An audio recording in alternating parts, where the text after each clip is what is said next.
கோவை மருதமலை சாலை வடவள்ளி பகுதியில் உள்ள பாரதியார் பல்கலைக்கழகத்தில் ஒற்றை காட்டு யானையை கண்ட அதிர்ச்சியில் காவலாளி உயிரிழந்த சம்பவம் பெரும் சோகத்தை ஏற்படுத்தியுள்ளது. கோவை வடவள்ளி அடுத்த பாரதியார் பல்கலைக்கழகத்தில் காவலாளியாக பணியாற்றி வருபவர் சண்முகம். இவர் இன்று காலை 10:30 மணி அளவில் காவல் பணியில் ஈடுபட்டிருந்தார். அப்பொழுது வனப்பகுதியில் இருந்து ஒற்றை காட்டு யானை வெளியேறியது. இதனை கண்ட சண்முகம் தப்பிக்க முயன்றார். இதில் கால் இடறி விழுந்ததில் காயமடைந்தார். உடனடியாக அவரை மீட்டு சக பணியாளர்கள் கோவை அரசு மருத்துவமனைக்கு அனுப்பி வைத்தனர். ஆனாலும் பயத்தில் அவர் உயிரிழந்தார்.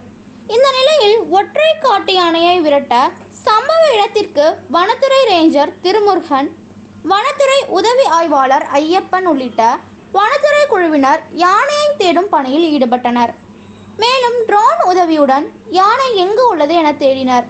பட்டாசுகள் வெடித்தும் யானையை வனப்பகுதிக்குள் விரட்டும் பணியில் ஈடுபட்டனர். தகவல் அறிந்த ஆர்எஸ் புரம் உதவி ஆணையர் ரவிக்குமார் சம்பவ இடத்திற்கு விரைந்து வந்து சம்பவம் குறித்து கேட்டறிந்தார். மேலும் வடவள்ளி காவல்துறையினர் வழக்கு பதிவு செய்து விசாரணை நடத்தி வருகின்றனர்.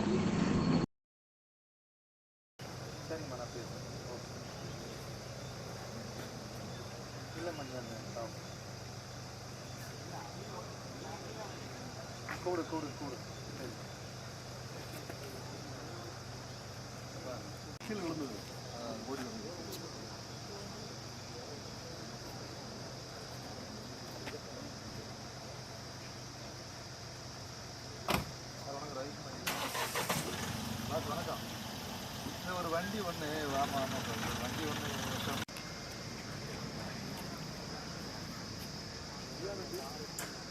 பெட்ரோல் வண்டி உள்ள ஓடிடுச்சுன்னா பார்த்தாங்க சார் ட்ரோனு டென்சிட்டியாக இருக்கு. அதனால நான் விரட்டுறீங்க அந்த பக்கம் போயிருக்கேன்.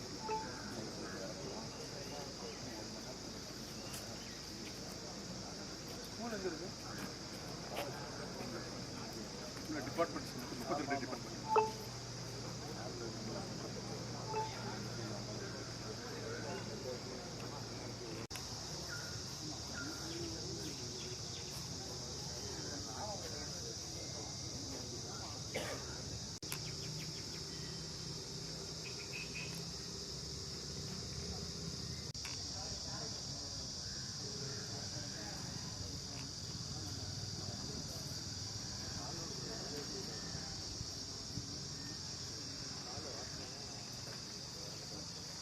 சார் சொல்லுங்கள் சார்.